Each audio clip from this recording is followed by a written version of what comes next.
1.8 Part 2 What's the best thing about running a restaurant? I think the best thing is making people happy. That's why even after all this time I still enjoy it so much. And the worst thing? Oh, that's easy. It has to be the long hours.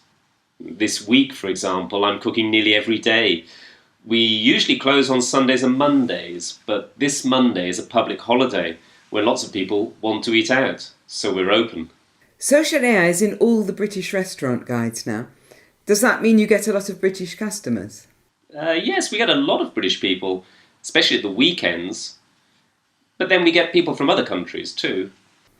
And are the British customers and the Spanish customers very different? Yes, I think they are.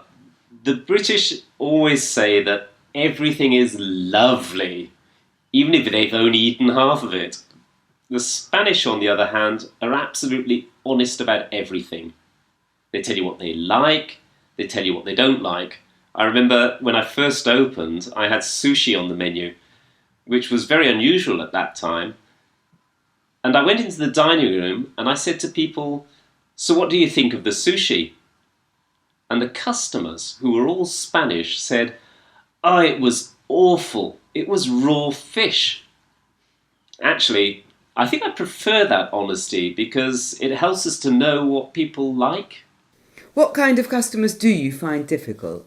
I think customers who want me to cook something in a way that I don't think is very good. Let's see, a person who asks for a really well done steak, for instance. For me, that's a difficult customer. You know, they'll say, "I want a really, really well done steak." So I give them a really, really well done steak. And then they say, "It's tough." And I think, well, of course it's tough. It's well done. Well done steak is always tough. People say that the Mediterranean diet is very healthy. Do you think people's eating habits in Spain are changing?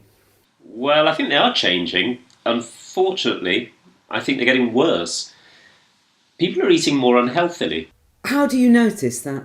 I see it especially with younger friends. They often eat in fast food restaurants. They don't cook. And actually, the younger ones come from a generation where their mothers don't cook either. That's what's happening now, and it's a real pity.